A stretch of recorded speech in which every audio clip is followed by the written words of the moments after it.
Hello, everybody. Welcome, and get a comfortable chair, and we'll get going very soon.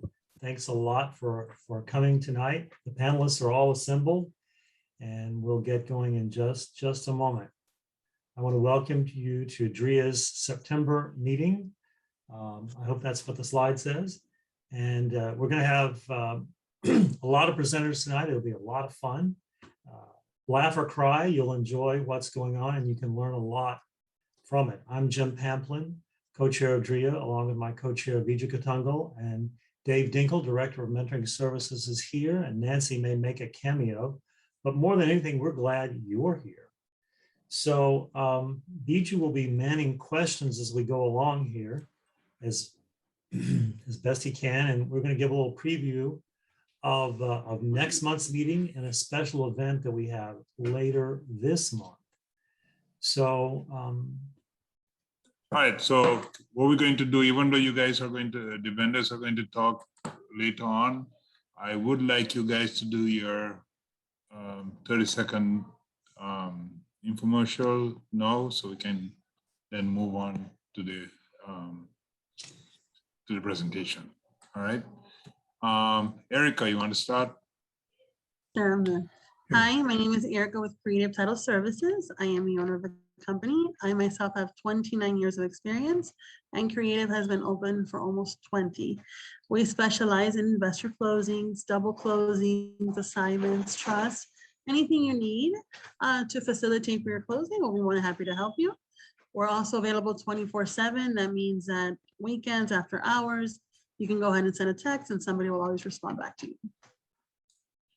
Thank you, Erica. Emmanuel. Hi, my name is Emmanuel Fajardo, and I am with Cornerstone First Mortgage. I've been in the business for a little bit over 20 years. We are a direct lender, and we also have a brokering service.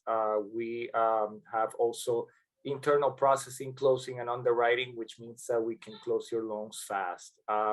Right now, there's a lot of money going to investors for anyone that wants to do no income verification loans, rental loans, and those type of loans that are pretty popular right now. And I'll give you guys my information. Thank you. Gus, you want to jump in? This is Gus. Hi, sorry, I was muted. Hi, this is Gus Zendigi from Zendigi Law Group. I'm a practicing real estate attorney, been doing it for 20+ years, and anything that's in the investing world, I've done it. And if I haven't done it, I'll figure it out. So that's we figure out. We work mostly on problem files and things people can't close elsewhere. Thank you, Gus. Brian. Hello, everyone. My name is Brian Martinez. I'm with New View Trust Company. We are in Central Florida. We're a self-directed IRA custodian, the largest self-directed IRA custodian in Florida. We custody 1.7 billion in client assets. Majority of our clients are real estate investors, and they like to invest using their IRAs, solo 401ks, as well as education savings account, health savings accounts.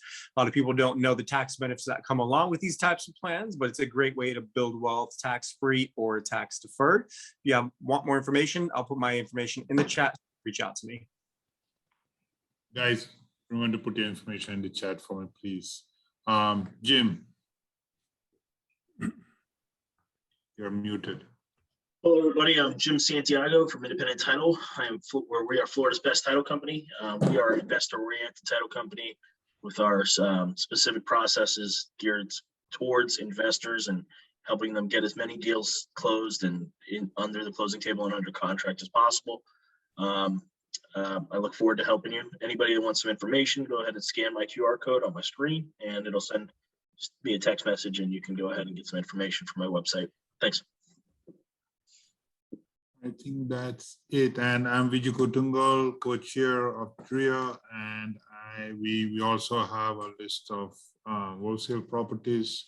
It's on our website. If you go to DREIA.org, you'll see a button for properties, and they are direct from us. So we don't sell anybody else's property. It's only ones we have. So give us a call. Thanks. yes, and The website for that is fixturesforrehab.com, right? Well, yeah, they can get to it from DREIA.org. DREIA.com, okay. All right, so I want to give you guys a little information about what's going to happen later this month. We're going to have a tax deed and tax certificate workshop. The Honorable Gus Zendigi will be joining me for this Saturday workshop, September 25th, 10 a.m. to 2 p.m. Now, if you're a DREIA student within the last year, from last September to this September, this is complimentary and you'll receive another email about it. But for everyone else, this is we're going to take you through the nuts and bolts from tax certificates, what causes them, what you can do with them, and how they evolve into tax deeds. We're going to dispel myths. We're going to tell some truths. And Gus is going to tell some real truths. You're going to get a little taste of that just a little bit later. And it's going to be very enlightening, I think, to people who've not had any experience with it. The other thing that we have going on is last month, Dave launched Power Wholesaling Premier Edition. Visit DREIA.com/power to learn about this new program delivered in 4 sections. It's very innovative, and we've had great success so far. Dave, would you like to talk a little bit about what you're going to talk? Dave's going to tease a little bit of it and deliver one section tonight. So Dave, tell us what you're going to say a little bit later, okay? Yeah, well, I got rambunctious today, and I decided what I'm going to do is try and bring on some additional stuff for us besides just my, I can't believe this is happening. So let me just look here. I want to go over some of the, what's happening with the hedge funds, what's distorting the market, where the deals are coming from. And one place of, interestingly enough, is what you guys are going to be talking about. It's pre-tax deed sales, certificates and sales and so on. And then I've been getting this question every day. How are you providing a day-to-day, hour-by-hour, minute-by-minute sort of routine for a 30-day challenge that you have in the new Power Wholesaling? So I'm actually going to show you that. So Right. well, I got a lot to go through, and I hope everybody stays because I think some of the stuff's going to be real valuable for you. All right, Dave, we look forward to it. Just hang on, guys. So we're going to start with, I'm going to give you one little vignette from when I first started. I've been a wholesaler since 2000. I had a great partner, Bob. And the way we worked back then, before email was prolific, is Bob would go out and look at the properties. A lot of our competitors were there. At the same time he was. And the advantage we had is I was in the office. I'd fax the offers in as he was driving back. So that was a system that worked very well. And by the way, I did fax blasts at 2 a.m. to get the properties out. So that was just the day, and believe it or not, 2000. So one day we were going to lunch. He said, hey, I want to go look at this huge property that we probably want to rehab. Right now it's a halfway house. And so we went, and the owner was there. He met us. He says, hey, everybody's out doing whatever they do at halfway houses. Nobody was there. So we go in the front door, and it's kind of my first time looking around. Bob says, you go right, I'll go left. So I go right into the kitchen and the family room, nothing going on. And I hear a bunch of doors slamming, and Bob went left. I guess all the bedrooms were chopped up. And suddenly I heard this, ee! And it was a woman screaming. And then Bob started hollering. It was just, I had not heard that kind of scream from a man in my life. But he opened the door and a woman coming out of the shower. So always knock on doors before you open them. That's sort of my little tidbit tonight. But right now, I want to introduce you to kind of the man of the hour. And I hope you can see that check. Vijay, can you see that? So David Shelton, under the guise of, I can't believe this happened. David joined us a few months ago, and within a couple of months, he had his first deal. And, I know Dave can speak for himself, but I'll tell you one of the things that Dave has 180 ways to find deals, right? But one of them that is very popular is flap your lips. So Phaedron, tell us how that worked in finding your deal. Awesome. Good evening, everyone, and thank you for having me. So like you said, flap your lips. What I try to do sometimes, especially now re-entering as an investor, is periodically I would like to refresh my social media with something I'm doing, whether it's out looking for a house, whether it's just sharing what I do. every opportunity I get when I'm talking to friends and friends of friends, I always tell them what I do and why I do it. I buy and sell property. I'm a wholesaler. I'm a rehabber. Just putting that information out there because you never know who knows who and who's going through something or who wants to buy, who wants to sell. Just put it out there. So pretty much, like I said, flap your lips is what I do best. And I just put it out there. And someone remembered me that I grew up with, and we was actually next door neighbors. And I haven't spoken to her in a while. But she remembered me because she saw my posts periodically that something was related to real estate, buying foreclosures, whatever the conditions the properties are in. So she remembered me and she called me because they actually had some questions in reference to what was going on with their property. And the moment she called me, I was right there, willing to assist any way I could. And it turned out to be the end result of this check. Vijay, you're muted. I think a little more went into it, but Adrian went over there, I think 11, 12 o'clock at night to get a signature, and 12 o'clock, 1 o'clock, continuation of being there every single step of the way, being in communication with my up lead, just to make sure that we are doing this thing and getting it done. Well, one of the things we did here, and Vijay can continue with how we sold it. This is where, Dave really is, well, Dave's valuable in anything, but he certainly came to the rescue here, and we closed on this deal because one of our mottos is you don't let someone else steal your deal. And when you have a deal this good, we close on it. And then Vijay and Phaedron went on from there. What'd you do, Vijay? well, I think we sold it the same day we closed on it. I mean, I knew we would sell it. It just how fast. I think this was one of the fastest. I put it out to one person and it got sold. Wow. So it was one of those properties. I knew it would sell. I didn't know how much more it would sell for. Yeah. I think we kind of priced it the right way for beneficial for us and the person who bought it. It was a duplex. It was a mess. I mean, Adrian, when I think cleaned out that place, helped. Adrian helped. I mean, we did a service for the person. I mean, he helped him get moved. We paid for his moving. We paid for his storage. Right, Adrian? I mean, Absolutely, yeah. The previous homeowner was there for nearly 30 years and just was wrapped around a lot of emotions. So him entrusting me that I would support him throughout the process of relocating, moving, assisting however I could. I just brought all my empathy with that and really assist them, let them know that, I'm trustworthy, I'm here to help, and it was gonna be okay. I think the end of the story is you solved his problem. And that's another axiom Dave preaches, rightly so, is you let people know what you do, and then you found somebody with a problem and you solved it, and you did it with care. You actually spent money out of your pocket, got him moved, got his stuff in storage, and we were all good, right? Several days of that. I think you paid for the hotel too, right? Trajan, you had paid for the hotel too? I assisted with hotel. I assisted with a whole lot of stuff because it was one homeowner, but there was two residents. Right. Those are duplex. Yeah, correct. Those are duplex.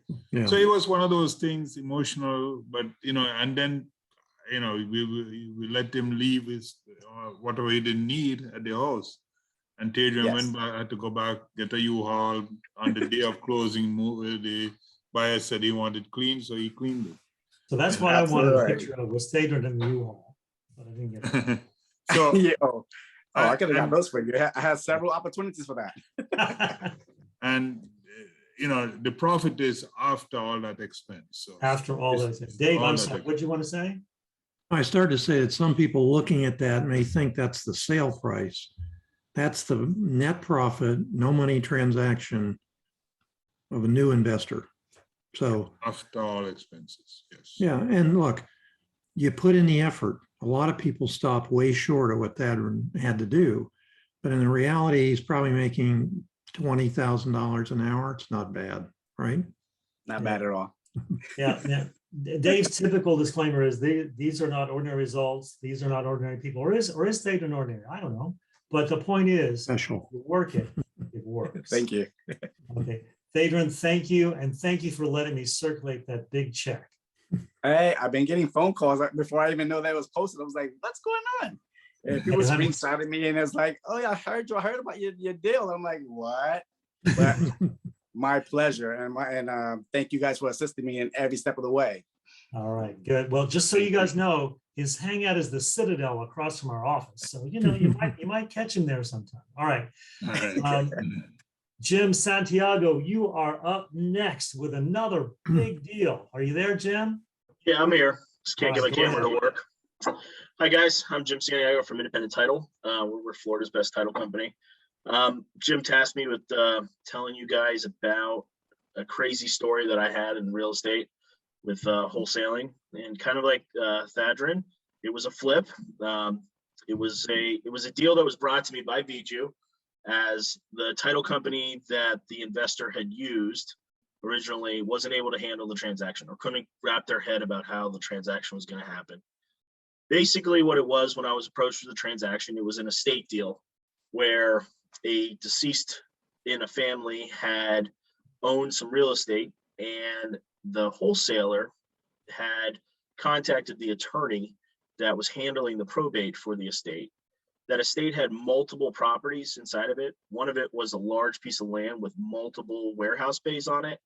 And the other piece of real estate inside of the estate was a single family home in Miami. Now, these properties were in two different cities. They were all owned by the same estate, and the estate had a lot of complications. It was a very large estate, and there was multiple parties, from the late life wife to the kids, that were all fighting over the money, the rights to the property, to the estate. And the wholesale, the only way to solve that inside of that estate was to liquidate those properties.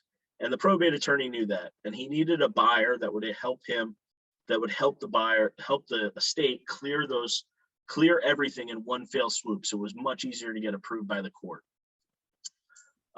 What happened was, though, because the purchase price of the property was around, what was it? It was for both 8.9. It was what? Was 8.9, wasn't it? No, it wasn't that high. It was, I think it was like 3.4 million, right? Something like that. It was like $3.4 million for both lots. Both. For both lots. Yeah. The big piece of property and the warehouses, as well as the single family home. And after doing an adjustment, the single family home came to a value of around $800,000 or $900,000 after what everything was said and done through appraisals in the end of it. But what really matters was how much the warehouses were worth, because the wholesaler was able to find a buyer for just the warehouses.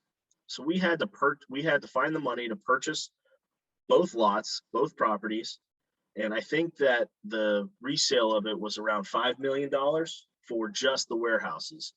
Yeah. And so the investor, the wholesaler, made about $1.6 million alone off of the warehouse bays, but he still had the house, and he could have flipped the house, but he was worried about how much income taxes he'd have to pay that year. So he waited till the next year to sell the house that he sold for almost about $800,000 or $900,000. So they walked out the door around $2.4 million profit off of the wholesale. It was one of the craziest transactions I've ever had to deal with, just because of how many parties were involved, and getting family members to come to agreements on stuff was quite difficult, but it was a lot of fun. And it's something that we could put on our resume as getting the transaction done. So that was the same day double closing, by the way. Correct. Well, the warehouses were, yeah. Then we did the sale of the house probably about 8 months later. Yeah, but the sale of the warehouses alone financed the takeout on myself and Jim and Viju and this Jim and one other person put up the funds for the purchase, full purchase amount of it, less the earnest money deposit. Yeah, I actually have it on video. I did a video on it, but actually the HUD statements and everything. So if you go online and search enough, have over 400 videos online, but you can find it in there and you can actually see the HUD statements and the actual numbers. So it was a good deal. It was good. And it shows how important it is to get the right people in place, get that transaction done. It was almost dead on the table when I got it. Thank Yep. God Viju put some good thought into the wholesaler's head and gave me an opportunity to get that deal done. I'll tell you what was interesting about it was the number of attorneys involved. There must have been 5 of them, wasn't there, Jim? Yeah, I had one for the ex-wife, one for the wife, one for each kid, then the probate attorney, then the buyer's attorney and the buyer's lender's attorney, but also the attorney that originally had the transaction for the wholesaler was also involved. So I think that's 6 total. Let's just say the lawyers earned their paychecks that They day. got paid, yeah. So hey, I guess it points up the value of us all knowing each other. And while we're not in the Miami Shores Country Club, it's a value to be here because you look, if you get a deal like this across your table, now you know who to call. Fiji. Okay. All right. All right. So our next, Thanks, Jim. Jim, thank you very, very much. You're welcome, guys. Have a good night. Thank Okay, you. good night. Our next story comes from, and I've known Emmanuel, I won't say 20 years, but I know he's been in the business that long. So Emmanuel Fajardo, take it away, man. Hi, good evening, everyone. So by the way, you do know me for about 20 years, just saying, you know. I just wanted to share a little story about, the way that things are going on right now with the fraud and everything, and these people trying to scam, for funds. So I had a transaction where, usually title companies call me to verify the account numbers and everything that the money is going to be wired to. I've been going back and forth with the title company, everything is fine. And then I get a last email with the wiring instructions. And I'm like, the email looked fine, but there was something that the signature, not the signature, but like the emblem of the company looked a little bit hazy. And all of a sudden I clicked on the email address and the email address was exactly the same person's email address, but there was a 1 at the end. And all of a sudden it hit me. I was like, what? Something is not right here. So of course, I called the title company and I'm like, hey, you guys send me the wiring instructions. They're like, we haven't sent you any wiring instructions. What are you talking about? So this is just a short little story on, how important it is that everybody just verifies the phone number. I know, like for me, sometimes title call me and they're like, we need to verify the account numbers over the phone, and it's kind of annoying, but to be honest with you, these are the things that could happen, and these are the things out there that somebody, if those funds were wired, I mean, they're just totally gone. So that's my story of the day, and I hope everybody just at least make a phone call to verify numbers. I do it, I think, to the great annoyance of our title people, but I do it even though they know me and I know them, because anything can happen, right? Exactly. Yeah. All right. Gus, are you there, Gus? Sorry, I stepped away a second. Sorry. No problem, no problem. And Gus, I asked Gus to, because we're going to be doing this tax deed tax certificate workshop. I mean, everybody needs to know about this. It's not something everybody can do, but there is something everybody can use this is something everybody can use for deal sources. So Gus's part in the program is going to be talking about due diligence. So we got a tale tonight of 2 investors, one who did due diligence and one who didn't. Yeah. So these go back a few years, but I have 2 clients and they're both were pretty active investors and bought a lot of properties at the tax deed auctions. And I'm going to give you the first guy who didn't do as much homework as he did. So he gives me a call and he's like, hey, I just picked up this property, an amazing property. It was over there by the airport, a little further west than the airport, but like south of 836 and west of 826. And he's like, oh, it's a great property. It's a 2-2. I picked it up for, I don't remember what it was, but like a great price. And I'm like, oh, really? Did you check it out? Did you go see the building? And he's like, no, I'm going to go this afternoon. So we hang up and he gives me a call like a few hours later. And I'm like, oh, so how was the property? He's like, property doesn't exist. I'm like, what do you mean? He's like, well, it's unit 11 and I can't find it. And I'm pulling my hair out, trying to figure out what's going on. And I just can't find it. And I'm like, okay, let me do a little research, see what's going on here. So it turns out that when this property, these townhouses were initially platted, the developer was going to build 11 units. Somehow or another, in between when the permits were issued and the property was built, that the 11 units turned into 10 units. But somehow or another, the property appraiser's offer never amended their records, and they still had 11 units on this property. So when the property was CO'd and everything, people moved in and so on and so forth, the property appraiser was still taxing the property as if it existed when it was never built. And my client bought nothing but air rights of, basically he bought a unit that never was built and didn't exist. And luckily, and I don't know if many people have bought in the tax deed auctions, you get a little bit of time to, you pay a deposit and then you have to bring in the remainder of the purchase price within 24 hours. So even though he did lose the deposit, because it's, buyer beware when you're buying at the tax deed auctions, it was a good lesson for him to learn. I think he lost a few $1,000s. It could have been a lot worse. He lost like $6,000 or $7,000. Yeah, it was, but it was a tough lesson to learn. And basically he hadn't done his homework and he didn't really look into what he was buying, and he ended up buying something that didn't exist.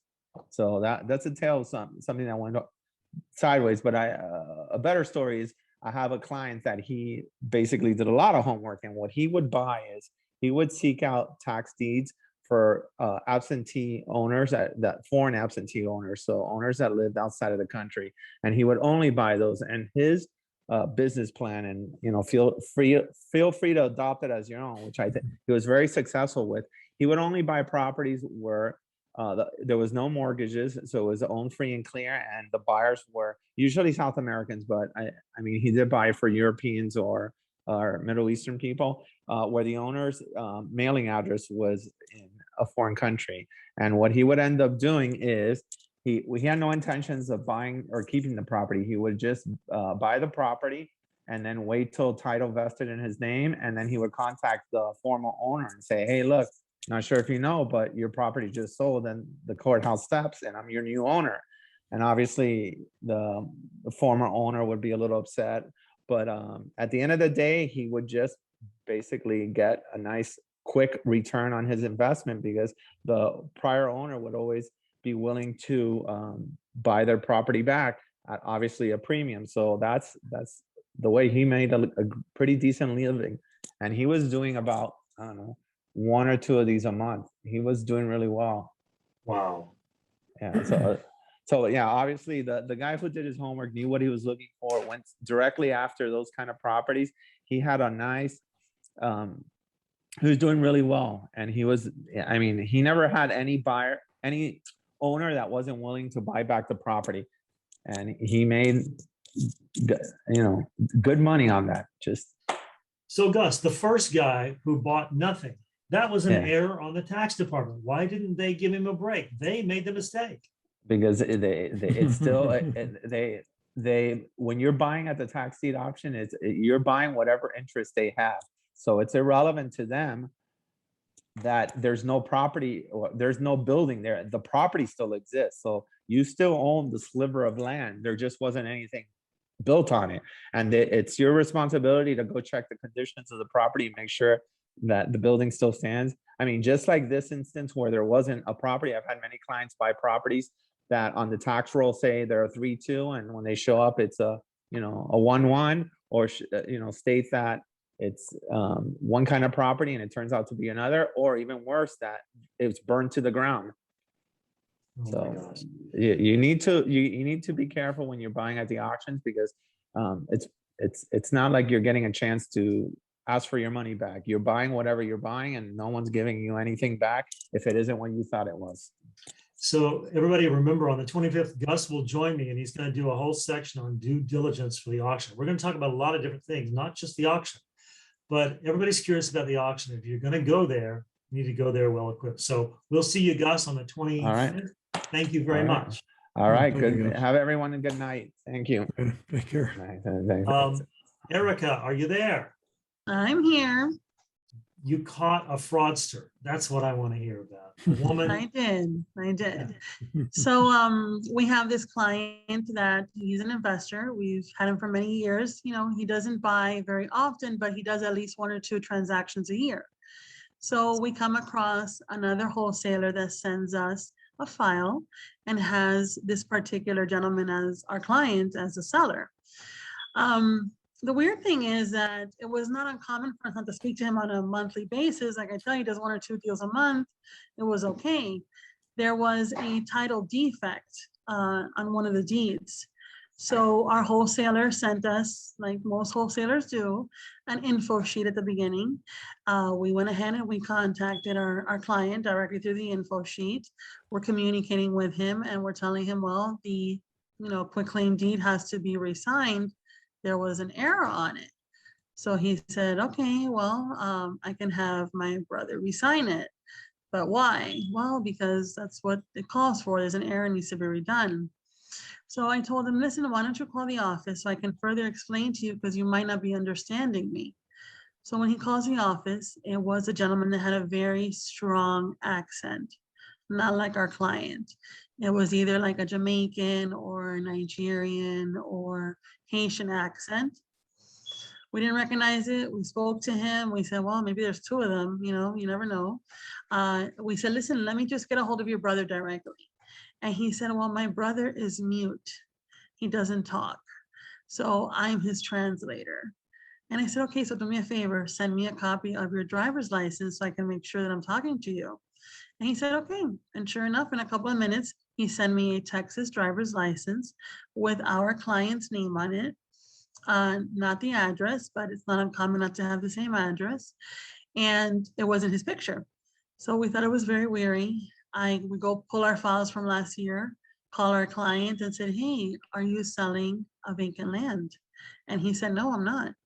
I said, well, I have somebody on the other line who claims to be you, has an ID with your name on it, and is telling me that his brother cannot resign because he's mute. He said, no, but this is the second time this happens to me.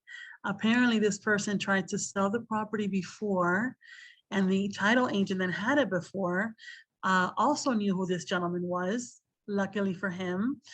They went as far as closing it. The only reason why they didn't close it was because at the time of funding, there was a discrepancy to where the wire was going. So since there was a discrepancy with the wire, they picked up their old file, called the client and realized that he was not trying to resell it. So the second time this happens to him in about 6 months.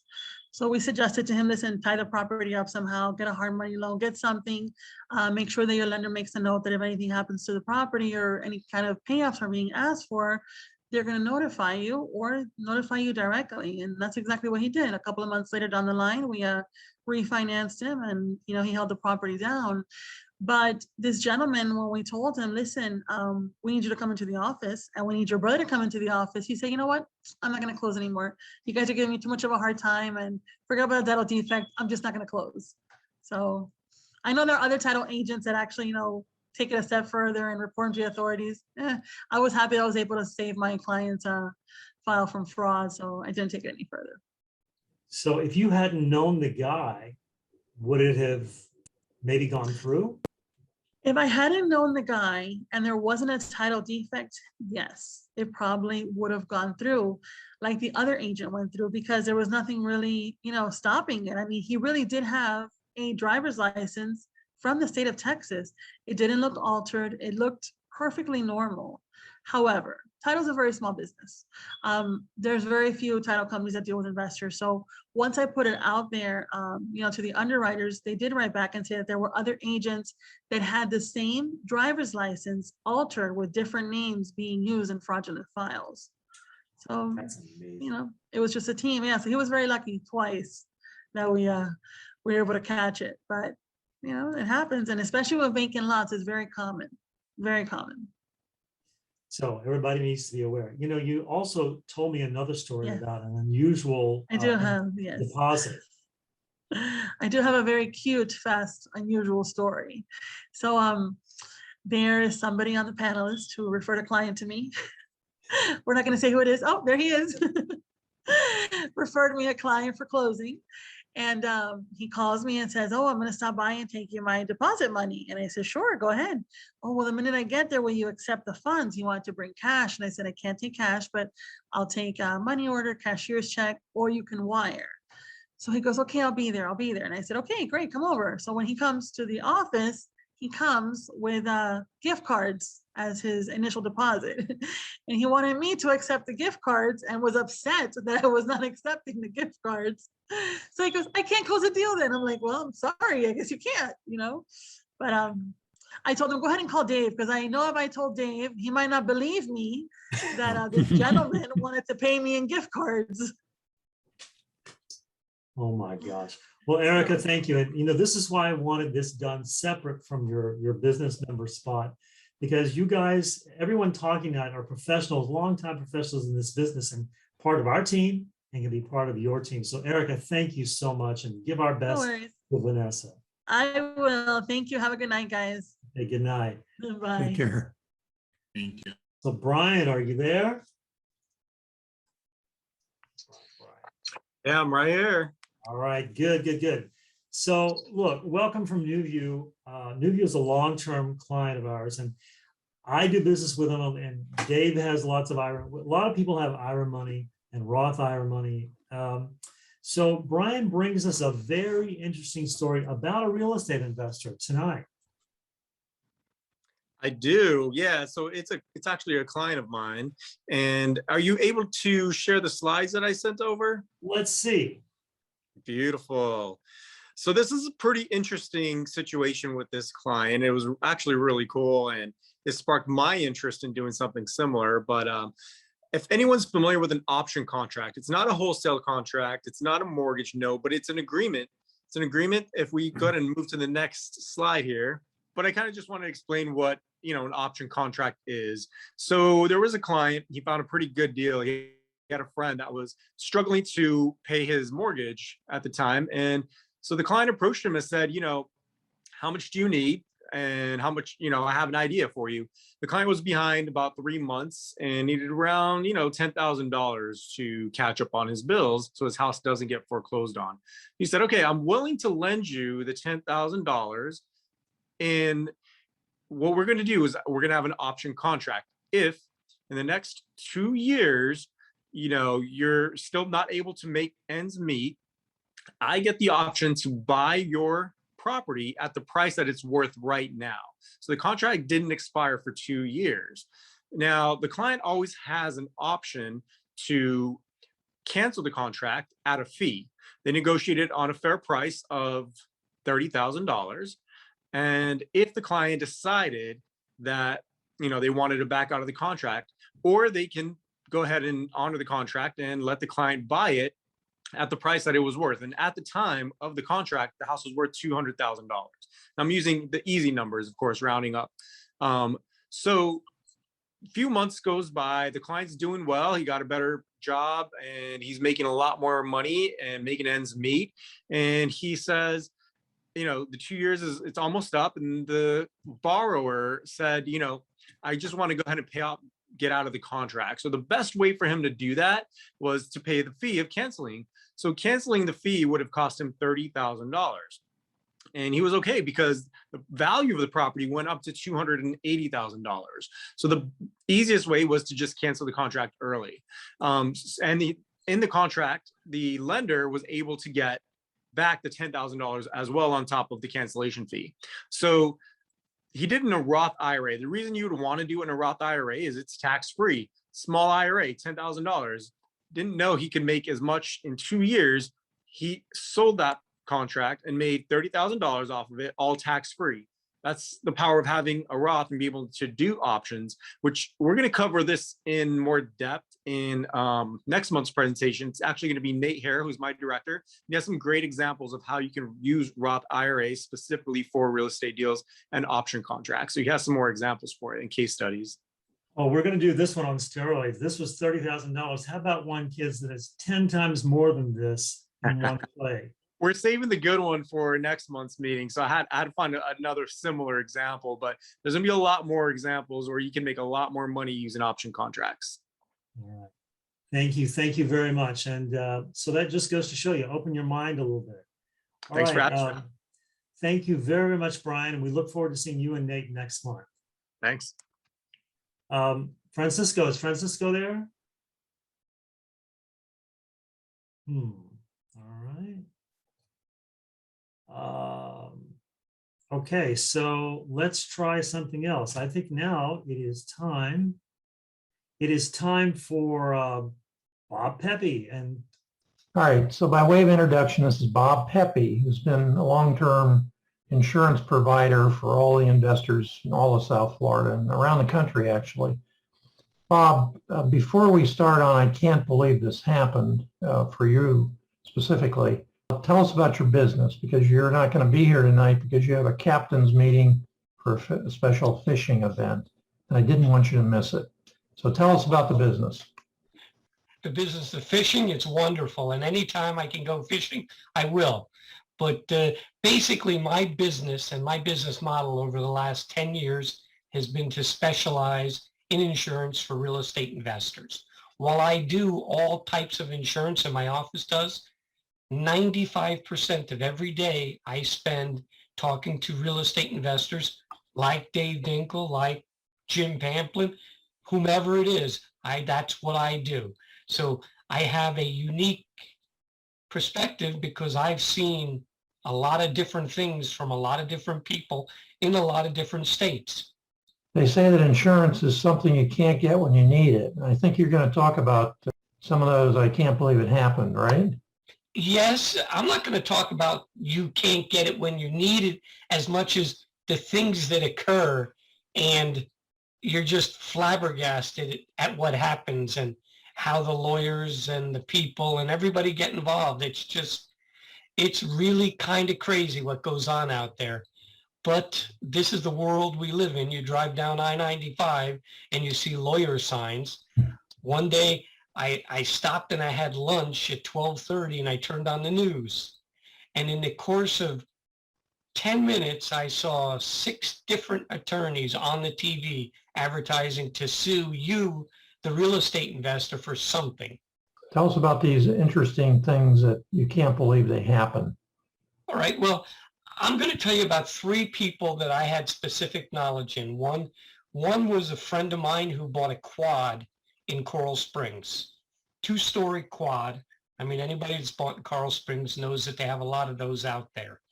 And he was strictly a guy that buys them and he holds them and just cashes them out. And about 8 months afterwards, after the purchase, he had the insurance, everything was going fine. The UPS guy, they go 150 miles an hour, as everybody knows, ran up the stairs, got onto the landing, slipped, fell, out of work while he was delivering a package. So it turns out, you say, well, how can the landlord be responsible, right? Well, it turns out the people that he bought the house from, the quad from, didn't use the right kind of tile. They didn't use the tile that has the grippy on it. They used maybe shiny tile. And of course, the lawyers get a hold of it. Policy limit claim, $1 million went to that guy for the fact that he didn't have grippy on his tile. Of course, he went to Home Depot and he bought that stuff you paint on, and now he has grippy on it. I think actually he sold it. But regardless, it's just unbelievable how things like that occur. And I'm not talking about insurance because you buy insurance, you don't buy insurance, that's your own business. But these are the things that you have to understand are out there happening every day. Another one is a customer which Dave knows, and I've done hundreds of deals with them. They bought a house on Thursday.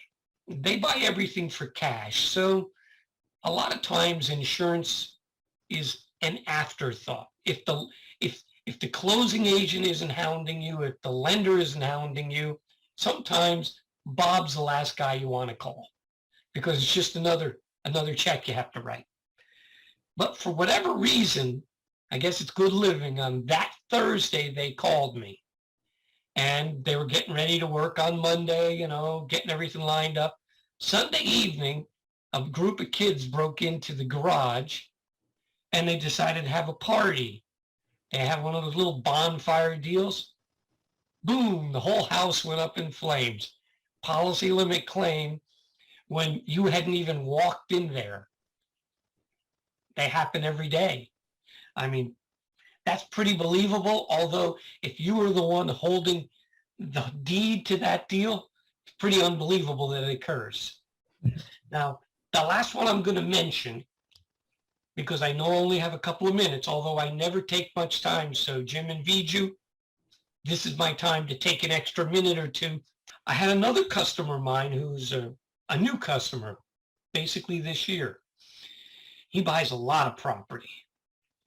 And he bought a property and he started rehabbing it. But they didn't have electric. They had a problem with the meter out back. So the guys came in, they used the generators. The lady next door didn't like the sound of the generator. She went over and told them, turn off the generator. I don't know what they said, but regardless, the generator continued to run. And they worked through the day. They went home. And when they came to work the next day, every single window was broken. Every drywall wall inside had a hole in it. All the appliances were destroyed. So I'm not going to talk about insurance on this one. I'm just going to say, when you do a rehab, the most important thing is to make sure your neighbors are happy, because it's their neighborhood, not yours, that you're changing.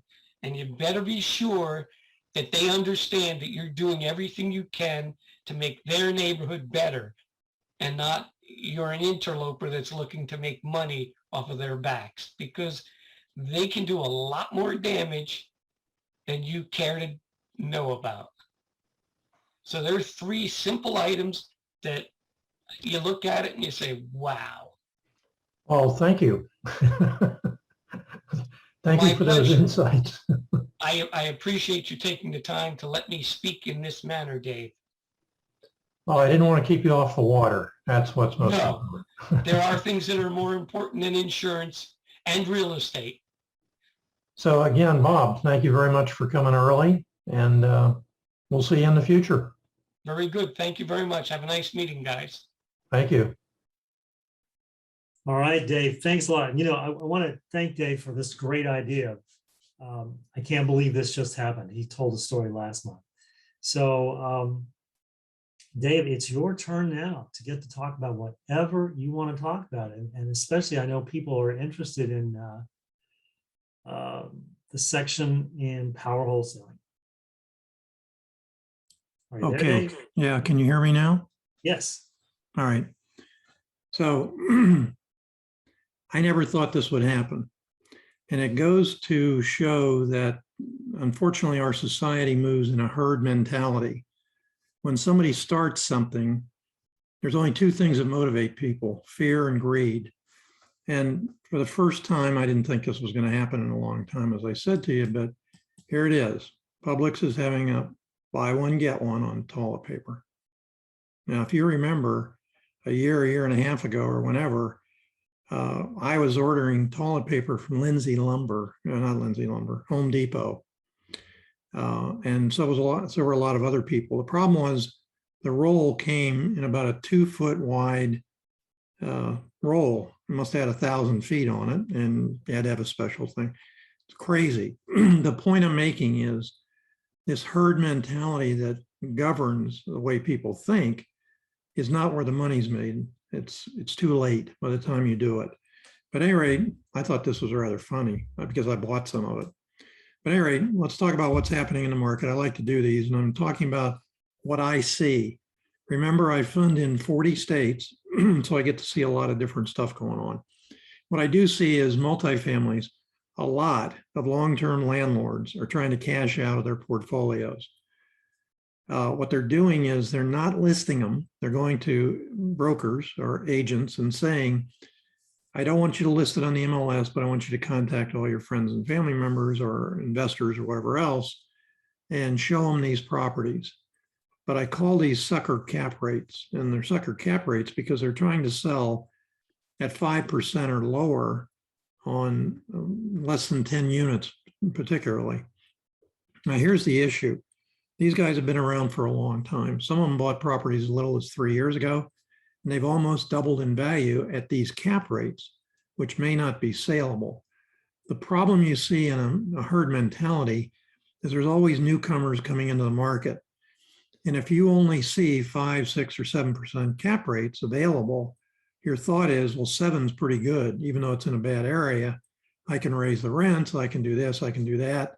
You go in and you get locked into it. But on these 5% cap rates, you got to do a lot of work. And the story goes, I haven't raised the rents in years. They're well below market value. You can do this, you can do that. And initially, typically you can.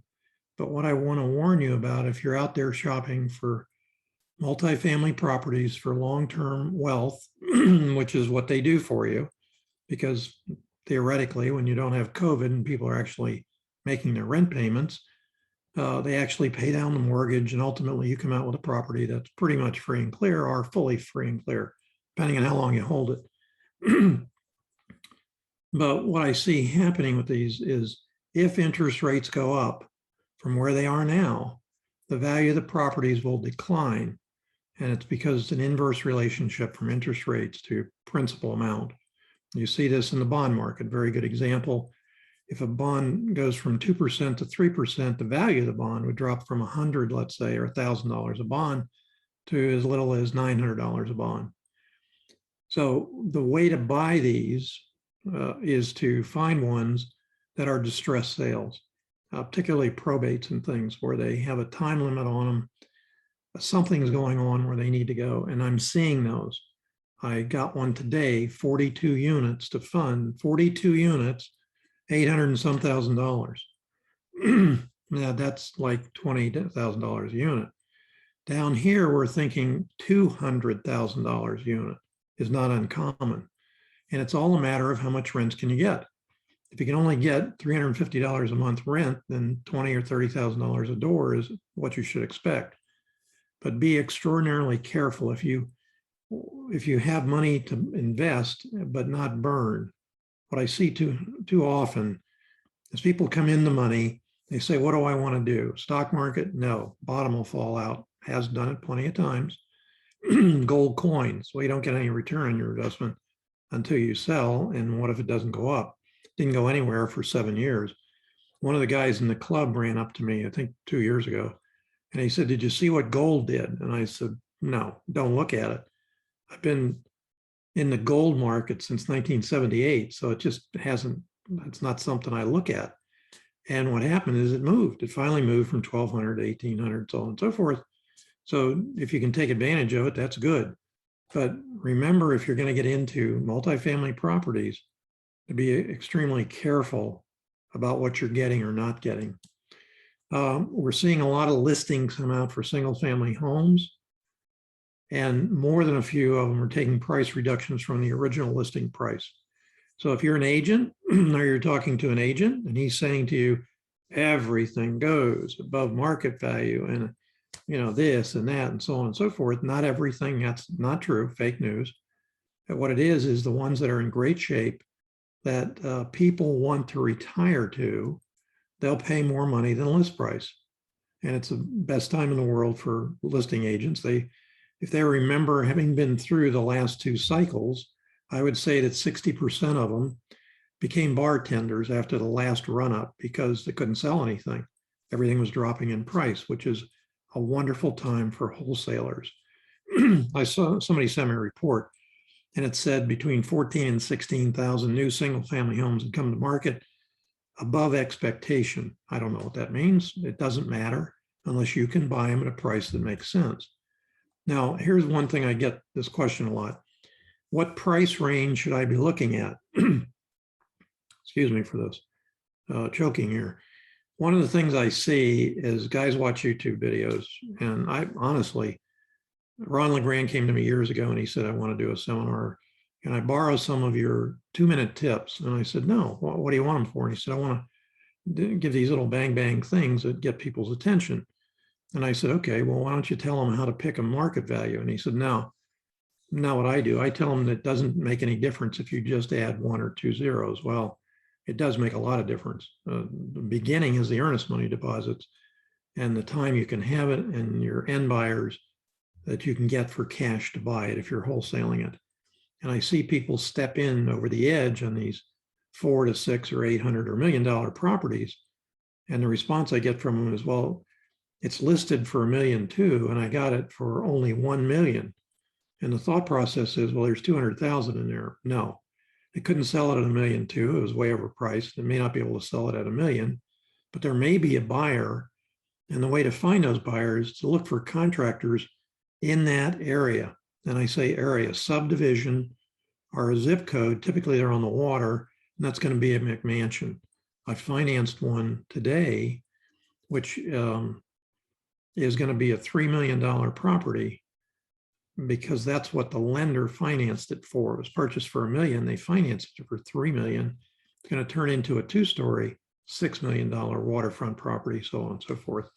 But for you guys, if you're coming in or thinking about it, here's a way to determine it. Median market value plus or minus 25 to 30%. So I'm going to say if your median market value is $200,000, 30%, 260 on the upside, downside, be 150. So that's a thought process. Now, how do I find out the median market value? You go to Google, that's spelled GG, whatever, and you type in median home value Dade County. Interestingly enough, I think that was down to less than $200,000 a couple of years ago. It's probably close to 400 now, could be even more. What I'm seeing, not in what I'm funding, but all around me are a lot of quitclaim deeds and skyrocketing fraud, more so than ever before. Dade County was the leading source of quitclaim deed fraud in the entire United States for 2 or 3 years. If you remember, Erica talked about, she didn't report the guy and do stuff like that. I understand, but we did. We called the FBI. We had a contact at the FBI in white collar crime. They would send out an officer, and he had what looked like a key fob, and he would lay it on the table. We oftentimes met these guys at Denny's or one of the restaurants, and we would talk about, you know, this particular one that we did down by Joe Robbie, well, I don't know if it's Joe Robbie Stadium anymore, but it was at Joe Robbie Stadium at the time. 21-year-old kid, and he said, I've got these 3 raw land, pieces of lots. They had houses on them, but they were all torn down. We knew the woman who owned them. As soon as we heard her name, it was very distinctive. We had worked with her in doing wholesale deals before and tried to buy some stuff from her. When we heard he was trying to sell them, what happened is one of the students contacted him, and he said, what will you take for the lot? And he said, I've got 3 of these. And the student called me up and he said, what should I offer? And I said, let's offer him $6,000 for all 3 of them. That's really stupid. And the guy came back and said, okay, I'll take it. Okay. Maybe could have gotten him for 5,000. Nonetheless, we set it up. The FBI came. They arrested his ass after they got him on tape, and he only got 3 years. So not a lot of the guys actually get prosecuted because people just kind of let it go by. The point here is, whenever you see a quitclaim deed, it's like waving a big red flag in front of you. May not be anything wrong, but there could be. And I talked to a new investor a couple of days ago, and he said to me, you know, it's taking me so long to get the title work back that I could lose these properties. So what I'm doing is I'm just buying them with a quitclaim deed. And I said to him, do you understand your risk in that? And he said, yeah, most I can lose is the money I put up. No, that's not your limit of risk. You've assumed with that quitclaim deed the liability that's associated with the property. What if it's an EPA claim for old oil from a garage that you have to clean up? You're now the owner of the property, and it could cost you hundreds of thousands of dollars or millions of dollars. I'm in the process of buying 6,000 square foot a garage in Macon, Georgia. Student brought it to me and he said, what do you think? And I said, well, it's paying $2,500 a month right now. $2,500 a month on 150,000 sounds like not a bad deal. But the way the owner priced it to the tenant was, he said, just pay my mortgage. So that was the mortgage payment on the property. what's it really worth? It's really worth about $5,000 a month. But what I said to the student is, okay, here's what we're going to do. We're going to do an EPA level 2 to find out if there's oil on the property, arsenic, lead, because if you have a garage, everything you touch is, bad news. So we did, and it took 3 months to get it back. And we found out that it has arsenic, lead, anything you can think of. It's chromium, cadmium, everything but plutonium on the property. So you say to yourself, holy crap. And, if a level is 33,000 parts per million, let's say, the levels here are like 30,000 parts per million. So if you're thinking, well, gosh, if you bought that thing, here's the bottom line. So we go to the state of Georgia and we say to them, what are your limits? So on the 30,000 parts per million, their limit is 100,000 parts per million. So we're way below the standards of the state, and the Fed doesn't have those standards they're even higher than the state. So I'm saying this to you because if you get into a quitclaim deed and you have a problem, you can lose more than what you put in. Now, here's what I would suggest. If you're going to deal in an area that's gray, where you try and do something, for example, when Gus talks about tax deeds and tax sales and so on and so forth coming up, when you buy that property, you don't get a clear and marketable title, you get a certificate of title, and it's not clear. And what you have to do is go through what's called a quiet title motion to the court and clear that title. And what it does, it goes back in time and it re-acknowledges, or it actually contacts, you have to contact, your attorney does, the previous owners on title to make sure that they were served to find out that they, in fact, were going to have their property taken by the tax deed sale. And they can come forward and say, I never got this notice. So that's a kind of a standard operating procedure. But what happens with many investors is they don't care. They run down there, they buy it, they put it out immediately, wholesale, transfer only by quitclaim deed. So there's a big red flag, and don't get yourself caught into why is it a quitclaim deed without knowing it. The place you see them most often is, let's say, in a probate where you have more than 2 beneficiaries, typically more than 2, let's say 10. Instead of getting 10 people to come in and sign at the closing, the attorney will get 8 or 9 of those guys to sign quitclaim deeds wherever they are in the country, or the county, or wherever they happen to be across the globe. And he puts those together, and those kind of facilitate the transfer of the property via the quitclaim deed. So there's a reason for them. So be careful if you see quitclaim deeds. Again, I just told you, how much can you lose? More than you get involved. Oh, here's what I wanted to say to you. If you're going to deal in these gray areas, or if you want to take a chance, because, well, one of the things that this new investor said to me is, I go to the public records and I review what's on the public records. Now, if you heard Erica talk about the amount of fraud involved in the deeds, just because you see a deed there, or because you don't see a mortgage there, doesn't mean it's true. This whole thing about fake news and all that, that's pretty bad fake news, because somebody has defrauded somebody of something. And by the way, he's selling it to you so he can get his money out, if he put any money into it. So look, I'm just saying this to you. You can go and do all the title work you want yourself. Don't spend any bucks on having somebody else do it for you. That's professional. And the one time it bites you in the butt, it's going to be very, very damn expensive. So it's what I call penny wise and pound foolish. And I've had people say to me, what the hell does that mean? It means that you're so focused on the pennies that you miss the big picture and you lose pounds. It's an English saying, tons of money. So be careful. So the iBuyers and the hedge funds are distorting the marketplace, because I fund in 40 states and I have investors come forward.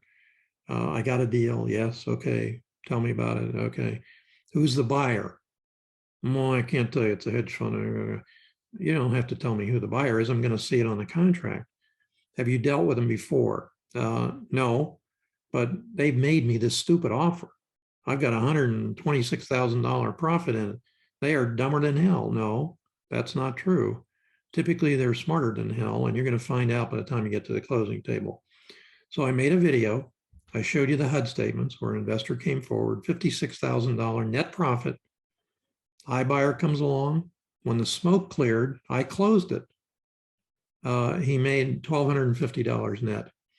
They didn't charge him all the fees that were in his contract. They don't use your contract. They use their contract. And if you're going to deal with them, you better read the fine print, because they have acquisition fees from 3 to 10% of the purchase price. And they also have repair credits. They have a buyer's commission, a seller's commission, and I don't know what other commissions, but I had one come recently and I said, I'm not funding unless it's same day. He says, it's going to be same day. How much is your profits? $48,000. Okay. So we get to the day of closing. I get the HUD statement. He calls me up and he says, what does this mean? I said, what?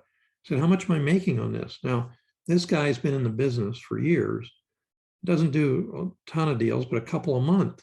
So you'd think he can read a HUD statement. And I said, it looks like $884 net.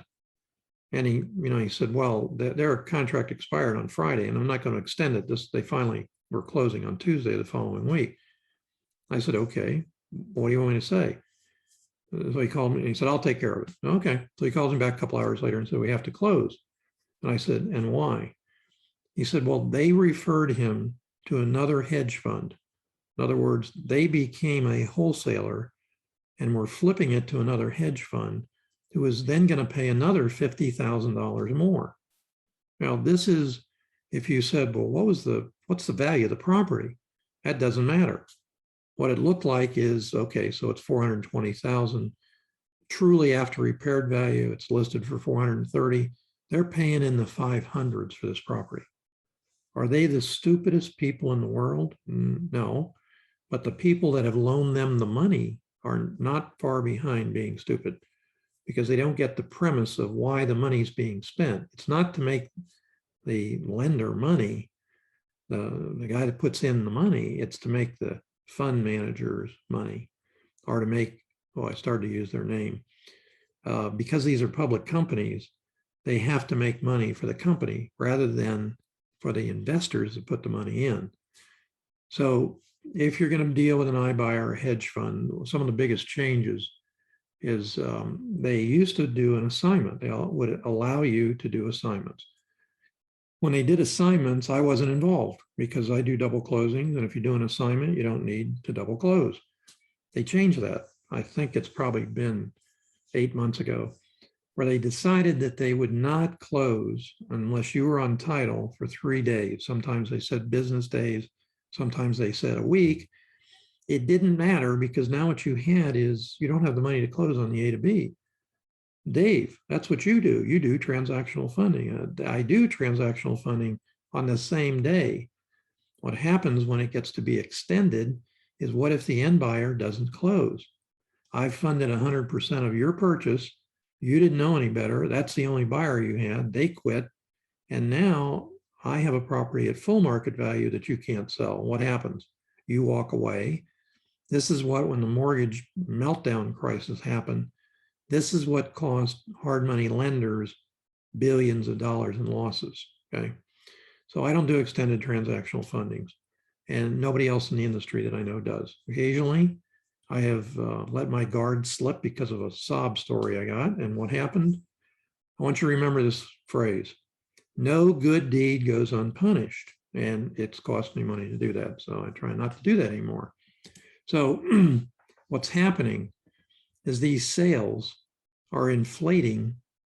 Well, I'm talking here about when they're distorting the market for this reason. The values that they're paying are not realistic in terms of what is affordable in the housing market. They couldn't even be reselling these properties, even after rehabbing them at those prices, if mortgage rates weren't at the lowest they've been forever, I think. So if mortgage rates go up, what happens is inflation. Look, everybody's screaming about inflation's going up. Well, it has to go up because it was so low last year. I mean, if you do a comparison year by year and you have all the congressmen and whatnot screaming about, it's this guy's fault, it's that guy's fault, here's what's happening. No, not really. What happened is everything was so depressed last year that any increase above last year's prices is now considered to be inflation. So how do you fight inflation? You raise interest rates. What happens when you raise interest rates? That means mortgage rates follow. And you raise the bank rates, so the mortgage rates are going to be proportionally higher. As that happens, and you heard one of the guys talking tonight about, if you're an investor, you can get 100% financing in effect in a hard money loan. Great, until the market pulls back a little bit. Again, I've been through 3 dramatic market pullbacks, and it's always when it's least expected. No one believes it, but within 30 days, it's in a full swing. Why? Because of the herd mentality. Everybody gets, I'm not buying. And everybody else is saying, I want to sell. So you have a mass of sellers coming in, fewer buyers, and it's wonderful for wholesalers because we put it under contract, but we don't close on it. And you're always going to have rehabbers that have to have properties. I got a call from, I got a referral from an attorney in North Carolina that I do closings with. This guy calls me up and he said, I've been a contractor for 25 years and I do these houses and, a great job. And he tells me all about how wonderful he does. And I said to him, well, wait, how much money after all of that happens are you actually making net to the company, not to you, just to the company? He said, on a $300,000 house, we'd be really excited to make $30,000 to $45,000. I said, okay, I don't do rehabbing anymore. Why are you calling me? And he said, well, because what we're realizing is as we go to closings and we're buying these properties from investors and we find out what they paid for them later after we see it in the public record, they make more money than we do wholesaling us the deals. I said, yeah, it took you how many years to figure that out? So that's not uncommon, guys. If you're thinking about rehabbing, be very, very careful. The shortage of supplies, the increase in the cost of supplies and everything else that's going on. I have investors asking me, and sometimes students, should I just start building houses from ground zero? My response is, if you have an awful lot of money that you're not afraid of losing, try it. But if you want to get into something that's not going to hurt you badly, if you lose money, don't start there. And whatever you do, try not to borrow hard money. I remember one of my students came to me and she said, I need some help. Very successful student, 7-figure income, okay, 7-figure, loves rehabbing. Boom, loves it. So she said to me, I got a little problem. And I said, what's that? She said, I have 7 completed homes and I haven't sold them yet. And I said, what's the problem? She said, no, the market slowed a little bit. I said, okay, what do you need me for? And she said, well, I can't make my monthly interest payments to my hard money lenders. I said, okay, how much are your monthly interest payments to your hard money lenders? She said, $42,000. Okay, so what am I supposed to say? I'm going to bail you out? Well, what happened is I did. The reason was she had closings coming up and I got my money back on the closings, but I had to put mortgages on to cover myself and stuff like that. And I was in second place because the hard money lenders put theirs on in first place. So I think one of the things that I try to convey to investors that call me up for transactional funding or anything else is I usually put in some caveats of be careful for these reasons. And I almost quit that altogether. And the reason being is what I get back is, especially from investors who have never done a deal, they start arguing with me about, well, I heard this. Well, okay, how many deals have you done? Well, I haven't done it yet. I'm just practicing here. And don't practice on me. And what I tend to see is investors go from person to person asking, what if? And they stop at the person that agrees with what they're thinking. And oftentimes it's stinking thinking because it doesn't work. But the guy on YouTube video says it does. Well, maybe it did many years ago. The IRA guy mentioned options. And the place that I see those is in Ohio and Texas. Texas because they don't publish the sale price of a property. There's actually 8 states. If you go in the public record and say, what did it sell for? It doesn't have a price. That's state law. But what they do there is they do options. And then in Ohio, the prices of properties are so low that they do a lot of options. So what happens? You get to a point when you have to close, you have to exercise the option, right? When you exercise the option, you need cash to do that. And then you have to resell it to your buyer that's coming in. So you actually have double closings. So I see a lot of these option contracts coming to fruition and coming to closing. They call me and say, will you do it? Yeah, I'll do it. What happens? The guy that gave the option typically actually is another wholesaler. You'd think it's a homeowner, but very, very oftentimes it's not. And he doesn't want to give up the property because it's gone up in value too much. So he fights them on getting out of them.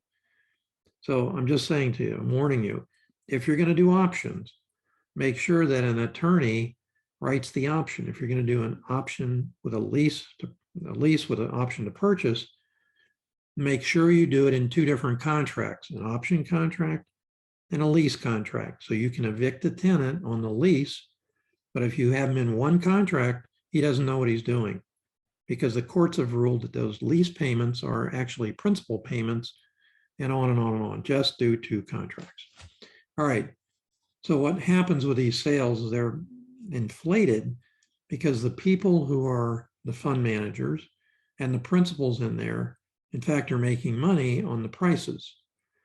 What do you mean inflated? When I said to you that the guy that had a $46,000 profit was making $884, the sale price on the HUD was full value.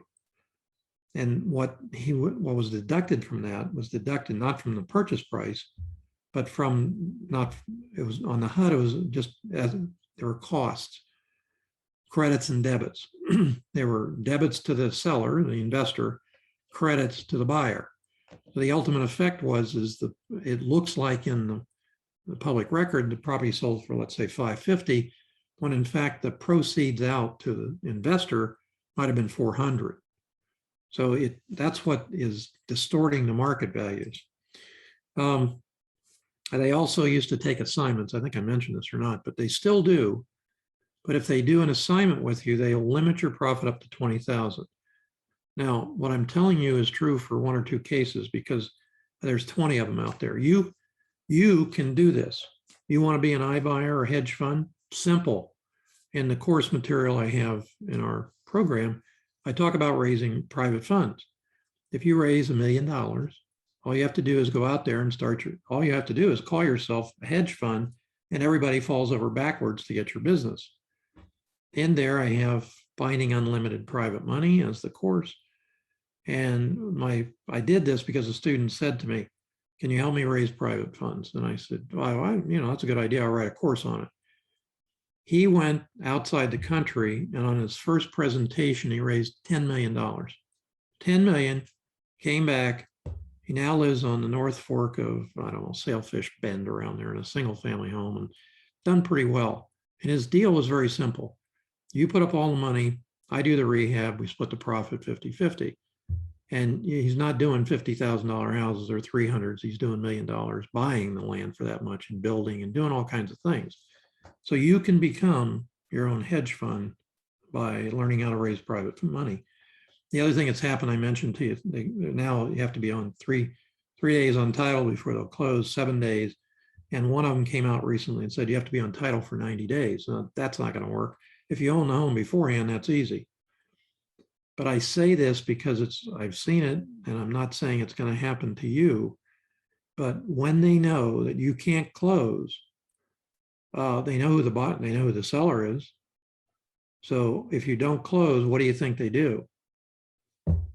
Probably call up the seller and say, by the way, that guy Dave Dinkle was supposed to buy your property, but he was reselling it to us, and we're ready to buy it.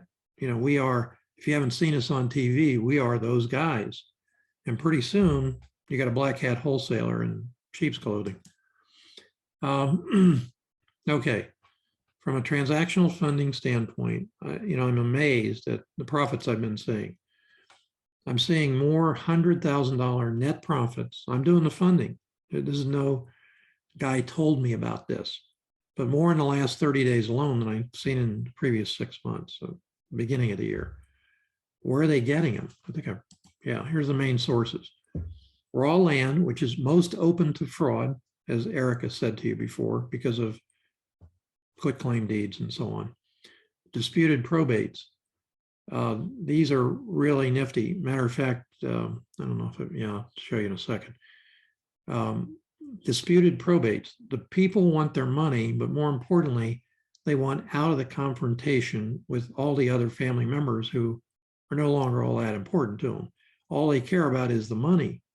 I had one of the students call me from Georgia, and he said to me, my mom and dad are pretty sick, and my sister and I are going to take over, and we got some other siblings, and suddenly everybody's most interested in the money, even though our parents haven't passed. That's what happens. So if you, and he said the right things to me. If you remember, I told you guys I used to be a certified financial planner, and I said to him, have you done a living trust? Yeah, they did a living trust. How many beneficiaries? Who's the trustees? Well, they have joint trustees. Well, that becomes an issue. But nonetheless, they've started the planning process. If you've accumulated any wealth, and it's not hard to do that in time, don't think about a will, think about a living trust. It bypasses probate, not probate taxes, but it simplifies the process of where the money is going. I had a client come to me with a $600 million estate when I was a certified financial planner. And he said to me, I have 2 daughters and a grandson, and I don't want any of them to get money because they will hurt themselves with it. He was right. So I said to him, okay, so we did a living trust, and here's how we disperse the funds. When they become age 50, you give them 30%. Age 60, 30%. He said, no. I said, what do you want to do? He said, I'm going to give them 30% at age 60 and more. And if they don't live to that age, and here's the ironic part of the twist of this thing. If they don't outlive the money and the money outlives them, I said to him, well, then what are you going to do with it? And he said, I'm going to give it to the US government. I said, okay, why would that be? Because they can burn that money in a couple hours. He said, because everything I own, he came here with nothing. And he said, everything I own is because of the United States government and what they did for him. Now, I'm not going to go into the story about what they did, but he was one of those guys that did things for the government during the war, and they brought him into the United States because of that, and so on and so forth. So, okay, probates continue to be hot, but structuring your offer is critical. One of the students sent me the probate situation to look at, and the house was worth $125,000. 2 beneficiaries were in the wind. The other one wanted to sell dramatically. They just wanted out. Price wasn't the issue, but what happened is the student offered them $65,000, which is roughly half of the value of the house after repaired. And they said, of course, yes. So I sent him this new book. He's a student, so I sent it to him, but I did a video on how to make offers on probate properties, because the big money in the probates, I said before, is where you have disputed probates. That's called a partitioning of the estate.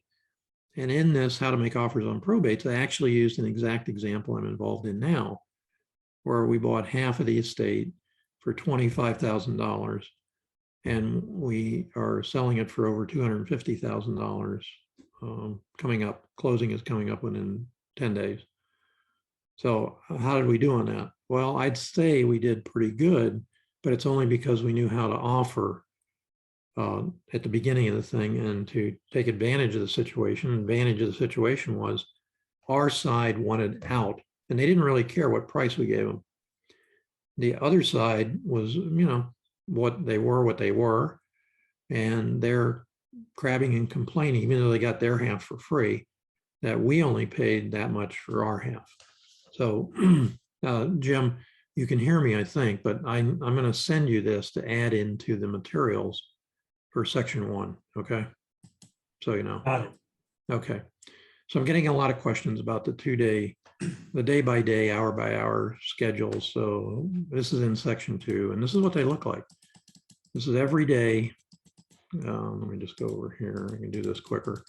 So what I've done is I've divided this into, as you notice, 5 weeks.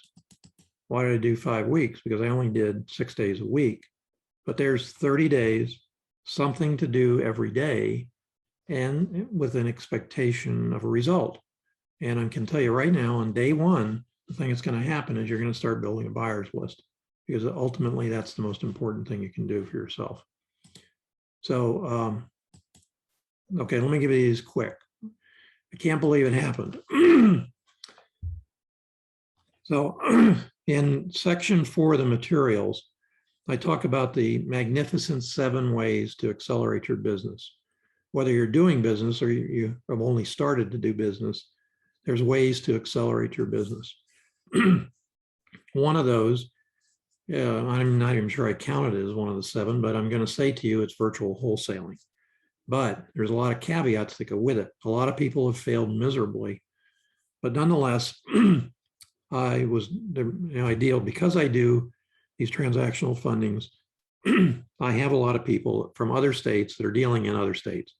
I had one today, he says, I said, what state are you in? Because his phone number is in California. He said, well, the property is in Oklahoma. I'm in California, property is in Oklahoma. I said, I don't fund in California, I do in Oklahoma. He said, well, we predominantly only do Oklahoma now. We go from state to state and so on and so forth. So we do a lot of deals. We make a lot of money, all this and that. So I said, okay, what do you need me for? He said, well, we need to do double closings because Oklahoma is also changing. And that's happening in more and more states where changing means you can't do assignments. That's the bottom line. In Florida, there's plenty of guys still doing it, plenty of closing firms that will do it for you, but they're doing it in sort of a mischievous way. And there's a number of ways for them to mischievously do something they shouldn't be doing. Software, half HUDs, all kinds of things. I'm not going to get into it, but so I called the office that this one was in, I think, North Carolina. And I said, I need to get your wire instructions. And the girl said to me, you have to come into the office.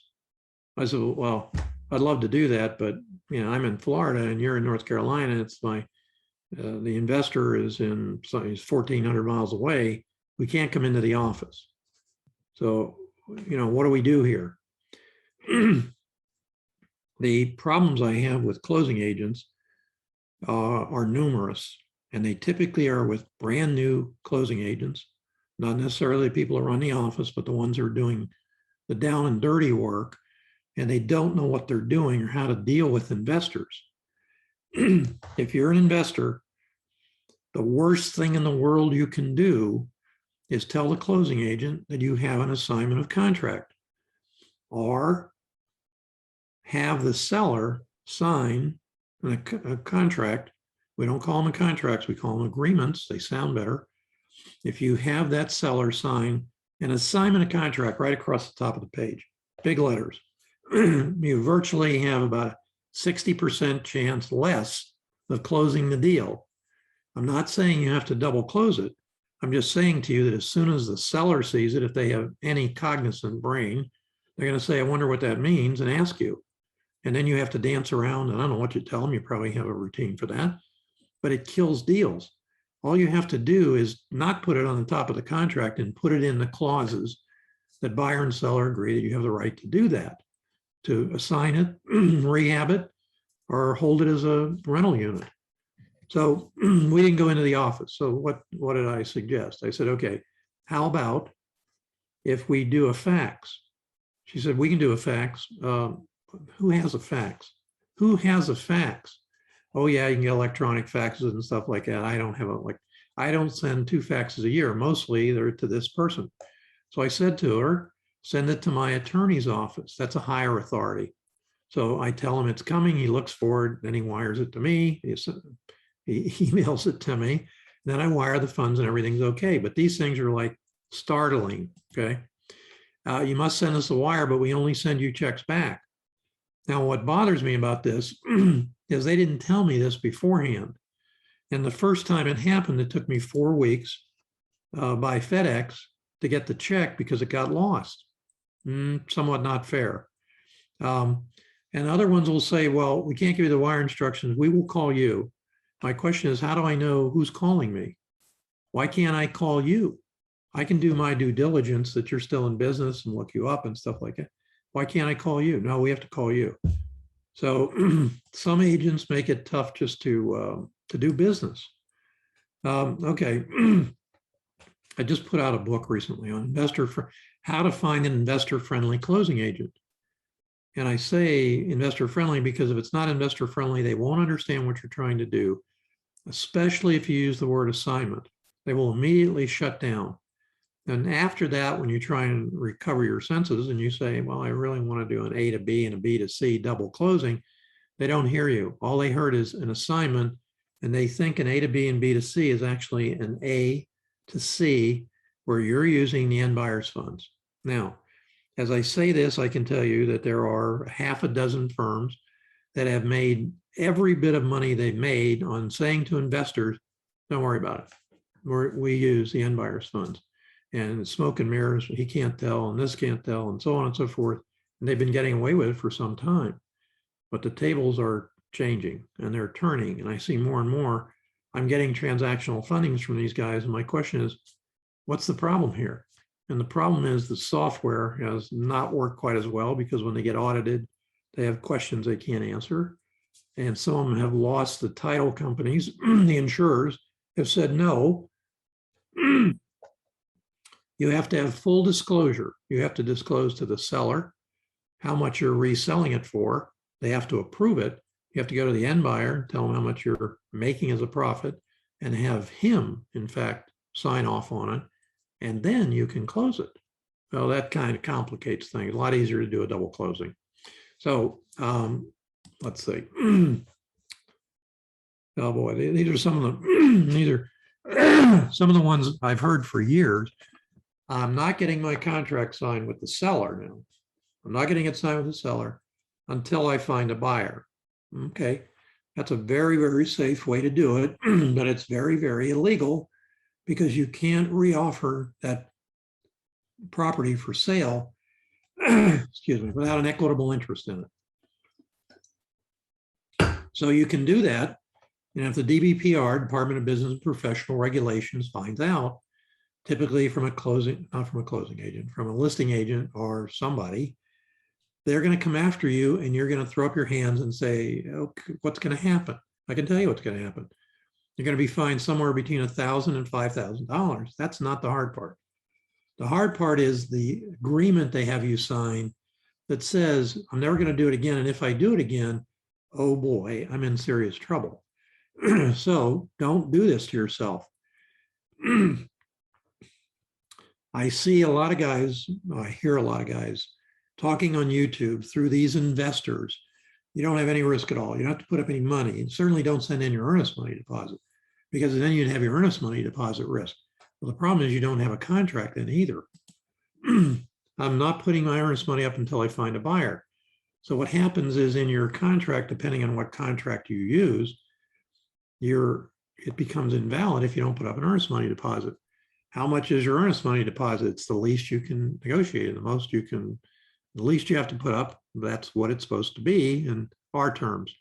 On the other side, the listing agent particularly, wants 20%, whatever. So there has to be some happy medium. As you know, with our students, what we do is we set up relationships so they use the same earnest money deposit over and over. There's two other ways to do it, not putting up an earnest money deposit. If you watch my videos, I go through it all the time. So suddenly the closing agent doesn't want to double close. This happened, I don't know, a month ago. Closing with his closing agent in North Carolina and for years. And suddenly I referred somebody. Here's a list of my investor-friendly closing agents on my website, besttransactionalfunding.com. Drop down more info and it says investor-friendly closing agent. And it has a state and each state has its own little people in it and so on. So boom, these people who were doing it for years suddenly decided to stop. So when somebody says to a student or investor, it's the law, I always say to that investor or student, have that person send you the statute that shows it's the law. So I said that. And what happens, this is an attorney that's saying suddenly, the attorney that came into the firm because she has the same last name as one of the principals in the firm. I don't know if she was married, or was married or suddenly got married. I don't know what happened, but suddenly she's in charge of not taking in double closings. So I said, have her send it to you. So what she sent was a legal opinion by the Bar Association. And it was very informative, and it had 6 different things you couldn't do, all of which were associated with using the end buyer's funds to purchase the property. So the investor in the center gets a JV fee, consulting fee, call it anything you want. The listing agents that would be there are calling it a commission. And the Bar Association is taking up arms against it. So they quit doing what they consider to be, it's a double closing. They consider it to be an A to C. She didn't understand. So there's a very simple solution. This is it. Move to another closing agent. That's it. That's how you have to respond to these people. And if you're saying to yourself, well, they've done all the work on it, don't worry about it. You know, only 1 of 2 things happens in these closings. You close and everybody's a winner, or you don't close and everybody's a loser. And I say everybody, listing agent, seller, you, end buyer, lender, if there's a lender on the end, God knows how many other people are involved. All losers are all winners. And I would say that out of 100 closings, we probably have to transfer 8 or 10 to other closing agents. And we just move the file, boom. Now, sometimes the new closing agent may pay for time, spent, $500 or less, but they can't use the same title work. They have to start the title work over. So at any rate, here's my closing statement to you. If you're ready to make a change and change your life forever, here's what you need to do. Go to DREIA.com/power. One of the students asked me, he said, there's so much information in section 1, I'm kind of getting lost. So Jim, I'm going to send you, I made up a sheet that shows everything in there as a checklist. Okay. So when you guys get it, you can check off, make sure you have everything in there. Or when you want to go back and find something, because the stages are layered in there to take you from one step to the other, we try to get you a deal in the first 30 days. Some of you will get a deal in the first 5 or 10 days, possibly.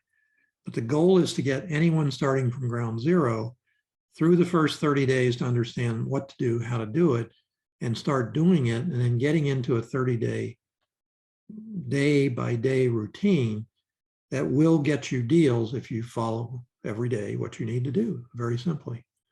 So Jim, I've bored him to death, but any other questions or anything anybody has? I don't. Bijou, do you see any questions? All right. So as Dave said, the new product is called Power Wholesaling, Premier Edition, and it's DREIA.com/power. I want to thank all of our guests tonight. We really appreciate you. This was great fun. I think everybody learned a lot, and it shows how valuable any participant in our industry is. So we appreciate you, panelists, and we appreciate you, guests. If you have any questions, let me see if there's something in the chat here. Let me just see. No, there's not. I want to thank everybody for coming and staying this long. I know it gets late, but I try and give value. So I'm here for you. So our next meeting is October 20th. We're going to have Nate here from New View IRA, and it's going to blow your mind, all the things, all the ways you can make money with real estate in your IRA. Dave will be back, Vijay will be back, and so will our wonderful business members who sponsor the meeting. Also, watch out for emails about the tax deed workshop on the 25th. So Vijay, what else? That's it. The tax deed workshop is what I wanted to remind you to talk about. Yeah. So watch for the emails. That'll be a Saturday, and it'll be a lot of fun. As you can see, Gus is entertaining. We'll give you a lot of good information, plus a lot of free tips on using the public records for free searches. So take a listen, and we'll see you next month. Thank you, guys. Thank Bye, you. guys.